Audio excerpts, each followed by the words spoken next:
신앙 고백 사도신경 고백하심으로 오늘 새벽 예배를 하나님께 드리겠습니다.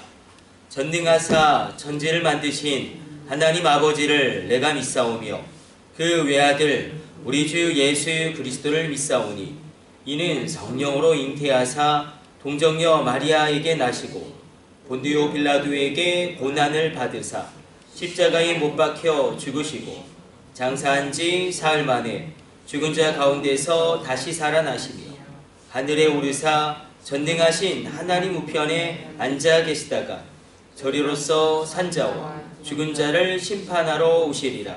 성령을 믿사오며 거룩한 공예와 성도가 서로 교통하는 것과 죄를 사하여 주시는 것과 몸이 다시 사는 것과 영원히 사는 것을 믿사옵나이다.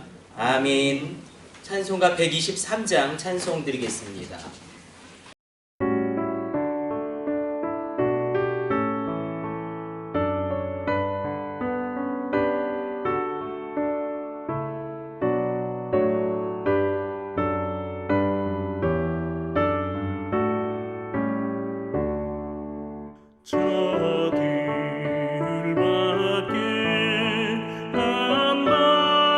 한밤중에 양 틈에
오늘 우리에게 주시는 하나님의 말씀은 신명기 1장 1절로 5절까지의 말씀입니다.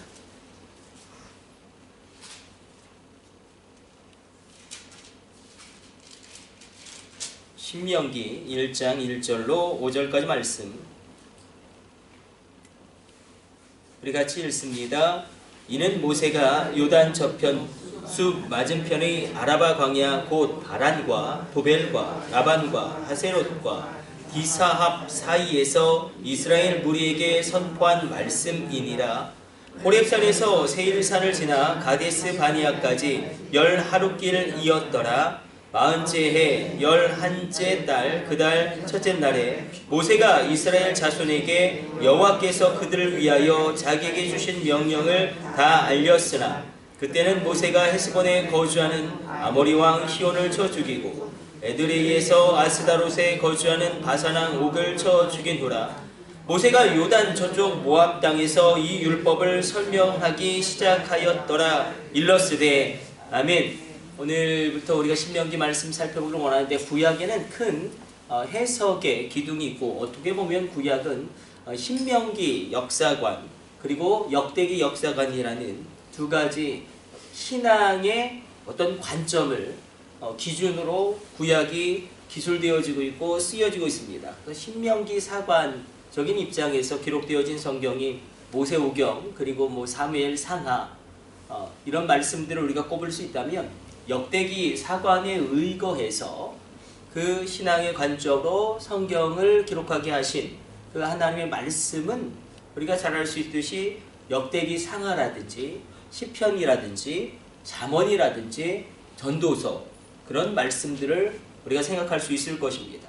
신명기적인 해석은 다른 것이 아니죠. 신명기적인 역사관 그러니까 어떤 역사를 바라보든지 어떤 사건을 바라보든지 또 어떤 사람을 해석할 때에 신명기적인 역사관이라는 한 가지의 안경이 있는 거죠. 구약엔 그것은 무엇이냐면 말씀에 순종하면 반드시 축복을 받는다. 그러나 말씀에 불순종하면 반드시 무너지게 되어지고 반드시 하나님의 그런 놀라운 길을 만나지 못하게 되어지는 비극적인 삶을 살게 되어진다.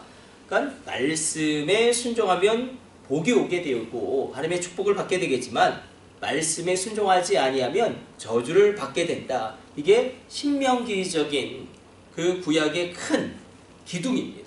그러나 역대기적인 사관은 또 다른 우리가 신앙을 바라보는 또 다른 안경인데 역대기적인 사관은 오직 믿음으로 말미암아 산다라는 것입니다.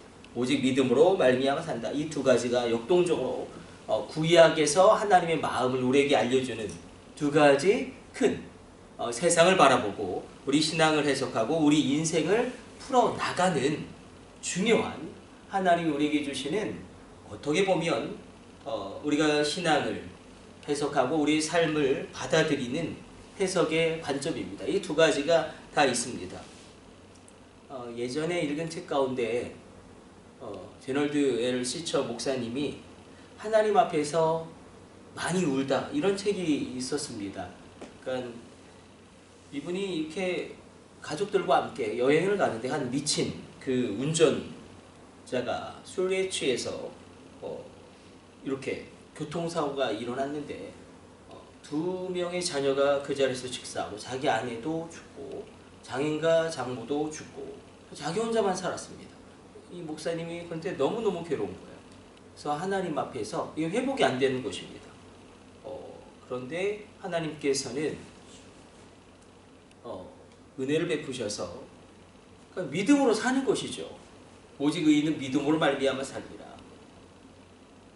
우리가 그러나 말씀에 순종하게 되어지면 놀라운 복이 오게 되어지고 끝내 승리하게 되어지는 신명기적인 그런 역사관이 사실은 구약의 큰 한 가지의 기둥이고 어떻게 보면 큰 기초가 되겠지만 우리의 삶에서는 해석되지 않은 고난이 있고 납득할 수 없는 어려움도 있고 그리고 정말로 힘겹게 우리가 인생을 걸어가야 될 때도 있습니다. 그래서 저는 믿습니다. 하나님의 말씀에 순종하게 되어지면 우리뿐만 아니라 우리 자녀들까지도 열국과 열방 가운데 뛰어나게 되어지고 그 이름 가운데 하나님의 놀라운 은혜가 나타나게 되어지고 열려지게 되어지는 거 믿습니다. 이거 안 믿고 우리가 어떻게 하나님을 믿고 나아가겠습니까? 그럼에도 불구하고 우리 인생 가운데 해석되지 않는 고난이 있고 납득할 수 없는 환난도 만날 때가 분명히 있습니다. 그때는 우리가 역대기의 말씀을 붙잡고 나아가는 것입니다. 오직 의인은 믿음으로 말미암아 살리라. 오직 의인은 믿음으로 말미암아 살리라. 이 역대기적인 신앙이 있을 때에 우리가 인생을 풀어나갈 수 있는 중요한 믿음의 힘을 소유하게 됩니다. 그래서 신명기에서는 이렇게 한번 받아들이면 좋을 것 같아요. 1장 5절에 그렇게 이야기하죠. 설명하기를 시작하였더라. 이 설명하다는 게 언어적으로는 삐에르라는 원어를 사용하는데 분명하게 하다라는 것이고, 하박국 2장 2절에서 그 말씀 기억나십니까? 너는 이 환상과 묵시를 기록하여 판에 기록하여 명백히 그것을 달려가면서도 읽고 읽으면서도 달려가라. 그 말씀과 똑같은 단어가 사용되고 있는데, 그건 기록되어진 말씀, 우리 10년 가운데 기록되어진 말씀 또한 기록되어진 하나님의 계시의 말씀이란 의미가 있습니다. 그러니까 분명하게 이것을 모세가 우리에게 도전하는 것입니다. 이 말씀이 너에게 살아있는 말씀이냐 죽어있는 말씀이냐. 오늘도 여러분을 축복합니다. 오늘 우리에게 임하는 이 하나님의 말씀이 살아있는 말씀이 될지어다. 죽어있는 말씀이 아니고 살아있는 말씀이 될지어다. 그렇게 하나님이 이제 모세를 통하여 모세의 마지막 유언과도 같은 신명기 그 설교를 시작하십니다. 그래서 신명기는 모세가 죽기 직전에 이스라엘 백성들을 향하여 한 마지막 유언과도 같은 설교다. 그렇게 우리가 받아들이고 신명기를 묵상하면 됩니다. 오늘 본문에서는 이렇게 이야기하죠. 신명기 1장 1절에서 무엇을 모세가 이야기하냐면, 우리가 사실은 가데스 바니아에서 이 하나님이 우리에게 주시기로 약속한 가나안 땅의 남방 경계까지는 11길밖에 안 된다. 그리고 원래는 직선거리로는 거의 80km밖에 안 되기 때문에 나흘이면 갈 수 있는 그 거리거든요. 그런데 우리가 그곳에서 하나님 말씀을 믿지 않고 하나님 말씀에 불순종함으로 말미암아 우리가 무려 39년이나 광야를 헤매게 되었다. 우리가 말씀에 순종하지 않으니 사실 가데스 바니아에서 이스라엘의 그 가나안 땅의 남방 경계까지는 정말 멀지 않은 거리인데 그 짧은 거리를 우리가 39년이나 헤매게 되었다. 이제 우리가 다시금 결단하고 우리가 이제 가나안 땅을 정복하게 되어지면 말씀에 순종함으로 말미암아 새로운 국가를 세우고 이 민족을 세우고 우리 자녀들에게 그 말씀을 전달하자. 그것을 가장 먼저 이야기합니다. 말씀이 나에게 살아있는 말씀이 되어야 하고 이 말씀이 나에게 영향력을 끼치는 말씀이 되어야 한다. 어떠십니까? 이 하나님의 말씀이 내게 살아있는 말씀입니까? 이 살아있는 말씀이 우리 가운데 올 때에 말씀의 운행하심이 있고, 말씀의 운행하심이 있으면 반드시 성령의 운행하심도 우리 가운데 임하게 됩니다. 그래서 말씀과 성령은 늘 같이 갑니다. 그래서 예수님도 말씀하시죠. 내가 너희에게 또 다른 보혜사 파라클레토스를 보낼 것이다. 파라클레토스, 보혜사. 사실 성경에는 두 명의 보혜사가 있죠. 예수님이 보혜사예요. 성경에서도 기록하고 있고 우리에게 하나님 앞에 보혜사가 있으니, 대언자가 있으니 곧 그리스도 예수시라. 신약성경에서 기록된 것처럼 보혜사, 우리를 돕는 하나님 예수님이 계시다면 예수님이 이제 또 다른 보혜사 성령 하나님을 우리에게 보내심으로 말미암아 이 보내실 성령이 하시는 중요한 그 역사하심이 무엇이냐면 바로 예수님의 말씀을 기억나게 하시고 예수님이 하신 말씀 또 하나님이 주신 그 말씀을 우리로 깨달아 알게 하시고 그것을 우리가 믿게 하시고 그 말씀대로 살아갈 힘을 더해 주신다. 그러므로 돕는 하나님이 반드시 우리 가운데 오셔야 너희가 이 땅을 이길 수 있다. 그것이 예수님의 약속이고 예수님이 그냥 그 제자들을 그대로 놓고 떠나시는 것이 아니라 바로 성령 하나님을 보내주실 것임을 약속하심으로 말미암아 대안을 만들어 주시고 떠나신 것이죠. 그리고 오히려 12제자들도 마찬가지고 초대교회 성도들도 마찬가지고 예수님이 있을 때보다, 예수님이 살아계실 때보다 오히려 예수님이 돌아가신 이후에 십자가 지시고 부활하시고 승천하신 이후에 그리고 성령님이 감동하시고 강림하심으로 말미암아 오순절에 성령의 체험을 받은 이후에 사실 더 놀라운 역사를 이루게 됩니다. 놀라운 일을 행하게 됩니다. 예수님이 없을 때 오히려 그들의 사역이 강하게 되었다. 그것은 무엇을 의미하냐면 부활하시고 승천하신 예수님이 그들에게 성령 하나님을 보내주심으로 말미암아 놀라운 성령의 시대를 예수님이 그 말씀 안에서 이루어가심을 보게 됩니다. 그래서 성령의 역사와 말씀의 역사, 성령의 운행하심, 말씀의 운행하심은 같이 갑니다. 여러분들 축복합니다. 하나님 말씀이 깨달아 알게 되어질지어다. 하나님 말씀이 믿어질지어다. 하나님 말씀대로 살아가게 될지어다. 그냥 사라지는 것이죠. 그냥 사라지는 것이죠. 한 집사님이 그런 말씀 들은 적이 있습니다. 자기가 술을 얼마나 좋아하는지 막 알코올을 너무너무 좋아해서 위스키를 막 한 벽면을 위스키로 다 그냥 거실에 한 벽면을 위스키로 다 채워놨답니다. 그런데 어떻게 예수를 믿게 되어지고 그리고 예배하는 가운데 성령 세례를 받고 그 위스키를 그날도 그냥 쫄쫄쫄 한 잔 마시는데 도저히 먹을 수가 없는 것 같아요. 오줌 맛이 나는 거예요. 그 비싼 위스키가. 이게 뭐야, 내가 왜 이걸 평생을 이걸 마셨을까? 그래서 위스키를 다 버리셨대요. 성령으로 말미암아 말씀대로 살아가게 되어지는 것이죠. 예. 그 육체의 본성으로는 이길 수 없는 죄악을 이기게 되는 것이고 그 육체로는 뛰어넘을 수 없는 것을 뛰어넘게 되는 것이죠. 그래서 말씀의 역사와 성령의 역사가 같이 가게 되어진다. 그래서 말씀에 순종하게 되어지면 하나님의 놀라운 일들이 일어나게 되어지고 그리고 무엇보다도 그 말씀대로 살아갈 수 있는 것은 성령님의 도우심이 우리 가운데 있어야 한다. 그것을 이야기하고 있습니다. 마지막으로 이렇게 성경은 이야기하죠. 이 말씀을 우리를 위해서 주셨다. 3절로 이스라엘 백성 너희를 위하여 하나님이 율법의 말씀을 주셨다. 이 말씀을 주셨다. 율법은 613가지의 계명이 사실은 율법을 구성하고 있는데 613가지 가운데 365가지는 하지 말아야 할 것이고 248가지는 반드시 해야 할 것인데 이 규례가 굉장히 어렵고 힘듭니다.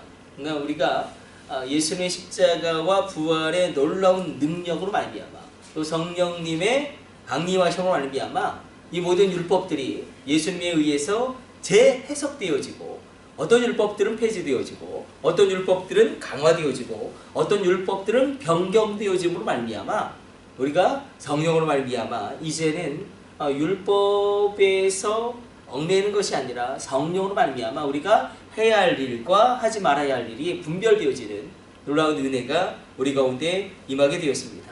그래서 오늘 두 가지 붙잡고 기도하기를 원합니다. 이 말씀이 하나님 나에게 살아있는 말씀으로 역사하게 하여 주옵소서.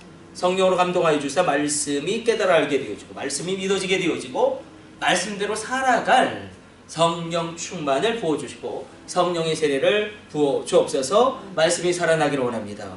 하나님 이 말씀이 나에게 역사하기를 원합니다. 그렇게 나아갈 때에 놀라운 일이 일어나게 될 것입니다. 우리 기도하겠습니다. 하나님 오늘 주님 앞에 서서 간구함으로 나아갑니다. 주의 백성들에게 하나님의 말씀이 살아있는 말씀으로 역사하게 하여 주시며 말씀의 역사심 가운데 성령의 운행하심으로 말미암아 말씀대로 살아가게 하여 주옵소서.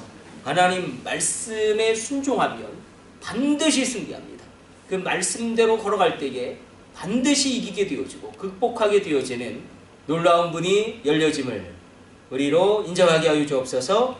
기도하는 주의 종들 가운데 놀라운 열려짐이 있을지어다. 놀라운 돌파가 일어날지어다. 경제적인 놀라운 주권이 있을지어다. 예수의 이름으로 놀라운 하나님의 역사가 일어나며 성령으로 말미암아 오늘 이 새벽에도 다시금 세례를 받으며 성령의 충만함을 누리게 하여 주옵소서. 주님 이 나라의 민족을 위하여 기도합니다. 혼란스러운 시기를 보내고 있습니다. 하나님께서 놀라운 일을 시작하셨습니다. 하나님 가장 놀라운 길로 이 민족을 이끌어 주시며 가장 아름다운 결과를 도출할 수 있도록 하나님께서 이 땅을 지켜 보호하여 주옵소서.